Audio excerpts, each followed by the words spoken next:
The Warriors have had a weird offseason to say the least, but for the people who say the Jordan Poole trade is strange or made no sense, trust me, it makes a ton of sense, and it's pretty obvious why the Warriors did this deal if you really think about it.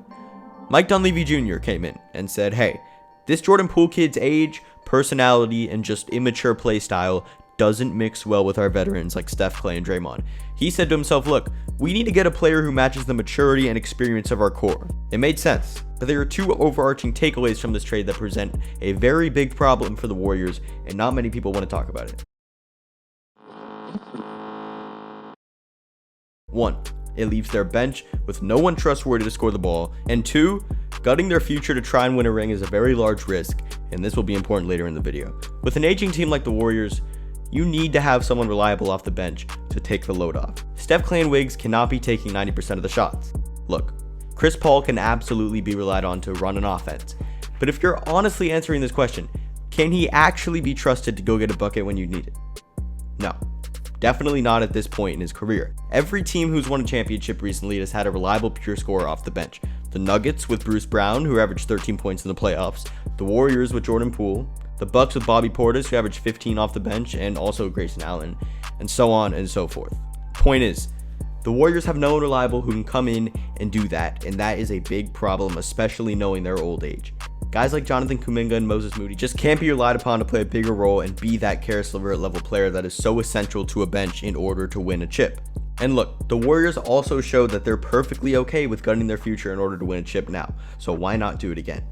The good thing is, the addition of Dario Saric gives this team one more reliable body that makes this trade that I'm about to propose possible and okay for the Warriors to do. This is the trade I constructed that makes perfect sense for the Warriors' needs and the Rockets' needs. Now look, there's a plethora of reliable KPJ or Caris LeVert level scorers in the NBA that would work for the Warriors on a fit level, but when it comes to constructing a trade, Kevin Porter Jr. is really the only realistic option that makes sense for both teams on a needs level and a financial level. Yeah, y'all don't think about that. The Warriors don't have many big contracts to get a big time player besides from their untradeable guys. He's pretty similar to Jordan Poole, but his play style is a lot more polished and a lot more mature. And he almost objectively makes more sense for the Warriors than Jordan Poole. Kevin Porter Jr. averaged a higher field goal percentage and 3-point percentage than Jordan Poole last year, and he's absolutely the more reliable player, and that's what the Warriors are looking for right now, a reliable scorer. So for the Warriors to have a better Jordan Poole as well as Chris Paul, they get the best of both worlds. Jonathan Kuminga has had a wild ride with this team. He's a valuable piece, and that first round pick, yeah, it's a valuable piece. In 2 years, who knows where the Warriors will be?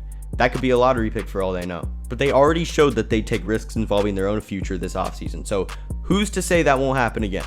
This would give the Warriors a 9-man rotation with the bench being Chris Paul, Kevin Porter Jr., Moses Moody, and Dario Saric.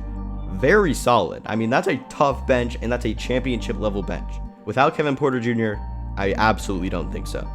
Now look, trades are two-sided, so this deal has to make sense for the Rockets, and let me tell you why it does on every level. The Rockets have 5 starting caliber guards on their roster who need minutes. Fred VanVleet, Amen Thompson, Kevin Porter Jr., Dillon Brooks, and Jalen Green. And they only have a couple capable forwards, Jabari Smith, Cam Whitmore, and Tari Eason. Pretty much no one reliable. They absolutely need to get more depth at that position and lose depth at the guard positions. This trade gives the Rockets a young wing, Kuminga, who has showed many flashes, he just hasn't really gotten the minutes to put it all together yet. He's a high potential player at the lowest price he'll be at in his entire career. He's on a team that's looking to trade guys like him for better players. And for a young Rockets team, it makes a lot of sense.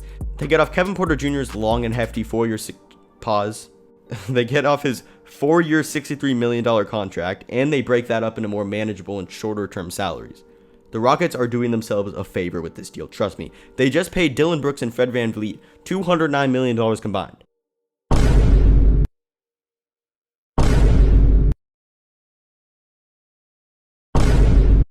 If you were to tell me that were the case before free agency, I don't even know what I would do. That it just makes no sense. That big number could be problematic in itself. So having to add on another $65 million for the Rockets just to take opportunity away from the younger guys, it's just not worth it. The Rockets can afford to take a chance on a guy like Kuminga.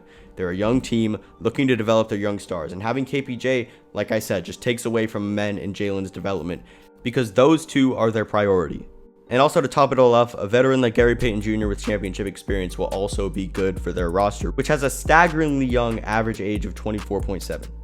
So in conclusion, This trade gives the Warriors a better Jordan Poole replacement on top of Chris Paul, while also staying stable on a rotational standpoint. This deal also aligns with the Warriors' win-now mentality that they have demonstrated already this offseason. And this deal makes sense for the Rockets because of their overflowing amount of guard depth and their overflowing amount of money they're paying to their guards. They open up more minutes for their priorities, which are Jalen Green, Amen Thompson, and Jabari Smith. And last but not least, they also take a risk on a high potential player, and that strategy absolutely aligns with their current timeline. Thanks for watching.